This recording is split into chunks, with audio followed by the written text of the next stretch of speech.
രാധേ, ഇവിടെ വന്നിരിക്കൂ.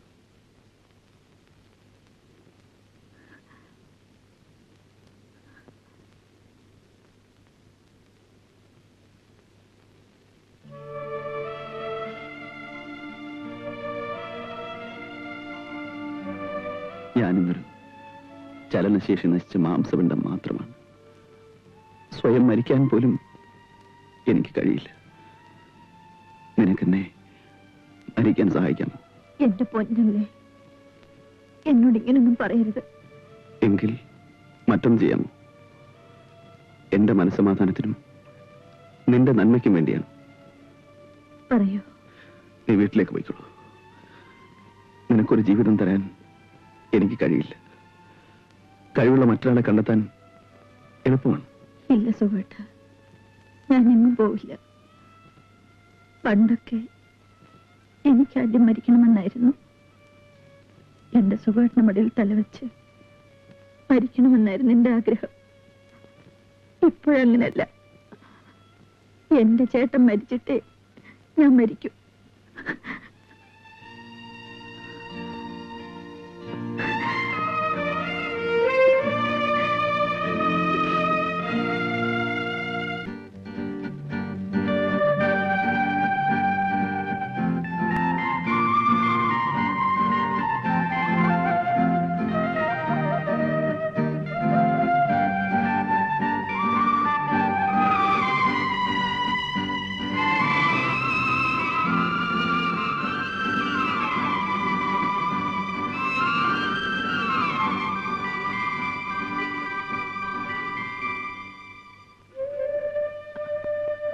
ഇവളോട് ഇനി എങ്ങനെ പറഞ്ഞാലാ മനസ്സിലാവുക?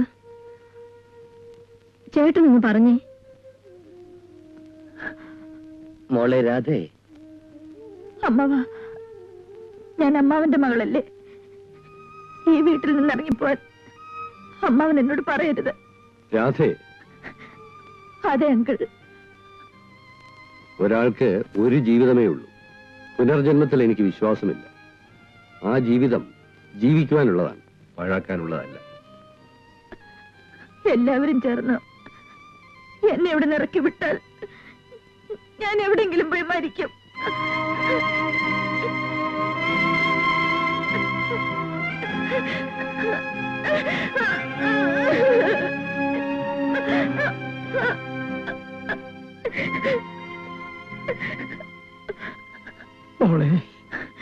അച്ഛാ, ഞാൻ വരില്ല. എന്റെ സുഖേട്ടനെ വിട്ടിട്ട് ഞാൻ വരില്ല. ചേട്ടത്തി, സുനിതേ, ഞാൻ ഈ വീട്ടിൽ എന്റെ സുഖേട്ടനെ ശുശ്രൂഷിച്ചുകൊണ്ട് ഒരു വേലക്കാരിയായി കഴിഞ്ഞോളാം. നിങ്ങൾക്കാർക്കും ഒരു ഉപദ്രവം ചെയ്യില്ല. ചേട്ടത്തി. മോളെ, അമ്മ പറയാനുള്ളത് പറഞ്ഞു. ഇനി നിന്റെ ഇഷ്ടം. പക്ഷേ നീ ഒരിക്കൽ പശ്ചാത്തപിക്കും. അന്ന് എന്റെ മോള് ഇന്നമ്മ പറഞ്ഞത് ഓർക്കും.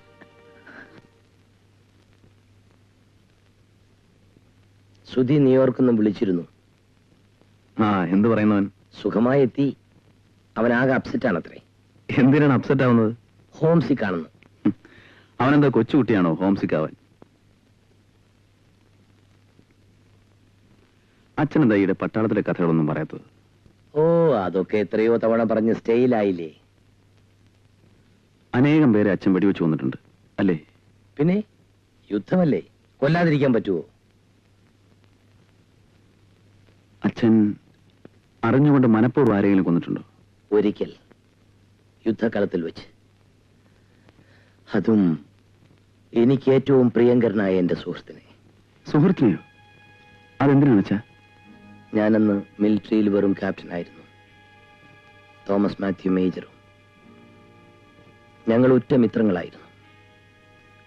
കൊടും തണുപ്പുള്ള രാത്രി ഞങ്ങളുടെ യൂണിറ്റ് മലയടിവാരത്തിൽ ടെന്റടിച്ച് ഓമനുള്ള അവസരവും കാത്തു കിടക്കുമ്പോൾ നനച്ചിരിക്കാതെ ശത്രുപക്ഷത്തു നിന്നുള്ള അറ്റാക്ക്.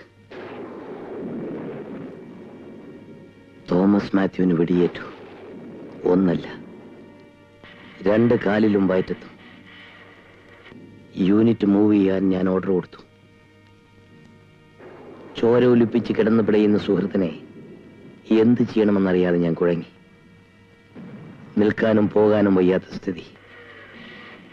അവസാനം ഞാൻ നടന്നു.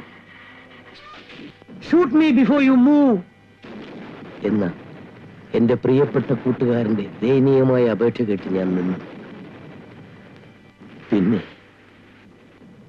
പിന്നെ ഞാൻ അവന്റെ നെറ്റിയിലേക്ക് നിറയൊഴിച്ചു. വേദനാപൂർണവും ദയനീയവും ഒന്നിനും കൊള്ളാത്തതുമായ ജീവിതത്തെക്കാൾ നല്ലത് മരണമാണല്ലേ അച്ഛ? In a way you are right. എങ്കിൽ അച്ഛൻ എന്നെ ഒന്ന് കൊന്നു തരാമോ? മോനെ, ഡോണ്ട് ബി സിലി. എനിക്കിങ്ങനെ ജീവിക്കണ്ട.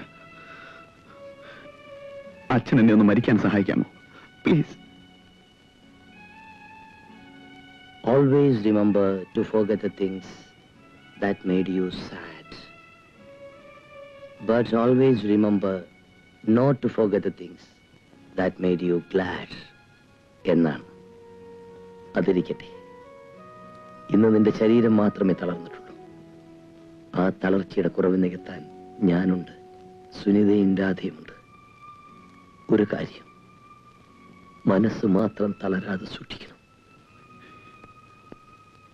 ഒരു ദിവസം മനസ്സും തളർന്നു പോയാലോ അച്ഛ? അന്നല്ലേ അതിനെക്കുറിച്ച് അന്ന് ആലോചിച്ചാൽ മതി.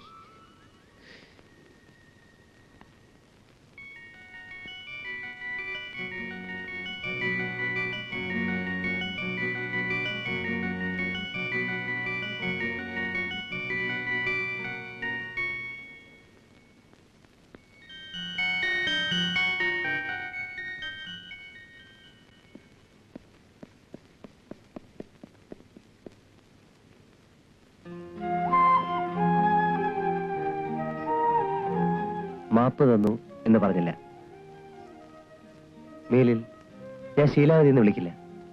പകരം അഹല്യ എന്ന് വിളിക്കാം. ശാപമോഷം കാത്ത് കല്ലായി കിടന്ന അഹല്യ ഓർമ്മയുണ്ടോ? എനിക്ക് ശാപമോഷം തരാൻ ആരാ വരുന്നത്? ആ പോവാൻ ചേട്ടാ.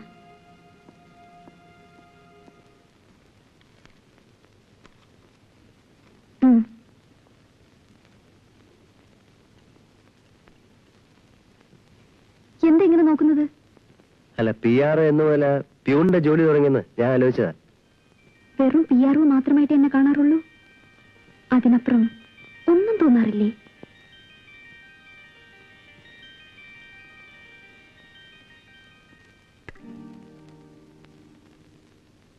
So let us come to the point.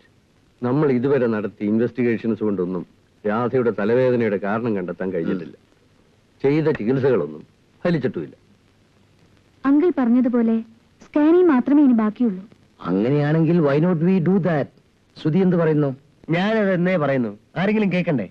Okay, എങ്കിൽ വെല്ലൂർ CMC ആണ് ഏറ്റവും നല്ലത്. ഡോക്ടർ സുകുമാരനുണ്ടല്ലോ, ന്യൂറോളജിസ്റ്റ്, എന്റെ വളരെ അടുത്തൊരു സുഹൃത്താണ്. I will give him A letter of introduction.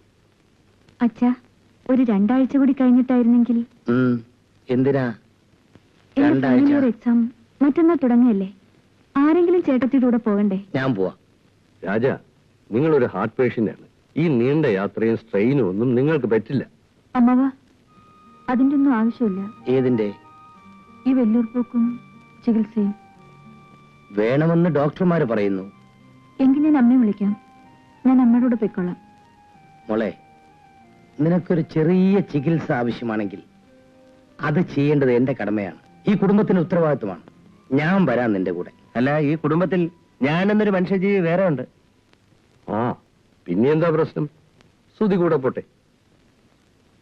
മോനെ, നിനക്ക് ഈ കാര്യത്തിൽ അഭിപ്രായ വ്യത്യാസമൊന്നുമില്ലല്ലോ? ഇല്ല. അപ്പൊ നാളെ തന്നെ ഞാൻ ഡോക്ടർ സുമാറിനെ വിളിച്ച് മറ്റന്നാളത്തേക്ക് ഒരു അപ്പോയിന്റ്മെന്റ് ഫിക്സ് ചെയ്യാം. ശരി, ഗുഡ് നൈറ്റ്. Good night. ഇങ്ങനെ വിഷമിക്കാനൊന്നുമില്ല, എല്ലാം ശരിയാവും. Good night.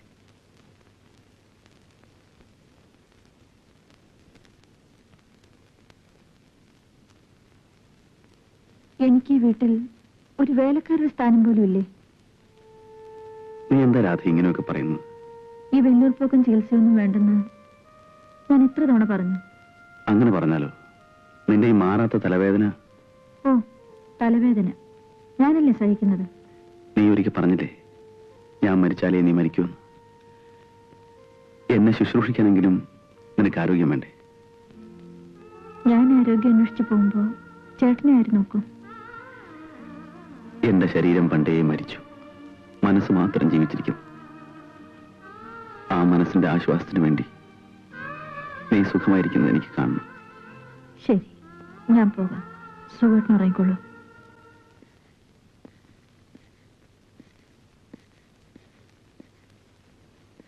മാഡം, ഞാൻ ഡ്രൈവ് ചെയ്യുന്നെങ്കിലും ഡ്രൈവർ ഒന്നുമല്ല കേട്ടോ. ഇങ്ങോട്ട് കയറിക്കേ.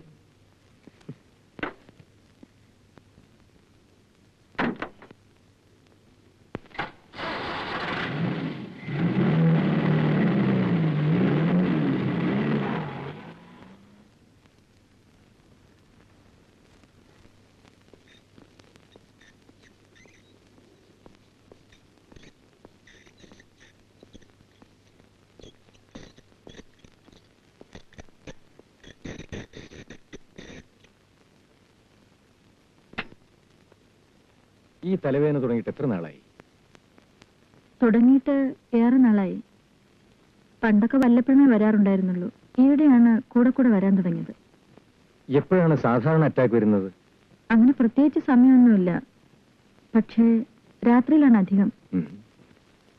പീരീഡ് കാലത്ത് കൂടുതൽ അറ്റാക്ക് വരാറുണ്ടോ? ഇല്ല. ഓക്കെ, നാളെ രാവിലെ ആഹാരം ഒന്നും കഴിക്കാതെ വരൂ. We shall start the investigations. എത്ര സമയം എടുക്കും ഡോക്ടർ? സമയമോ? 3-4 ഡേയ്സ്.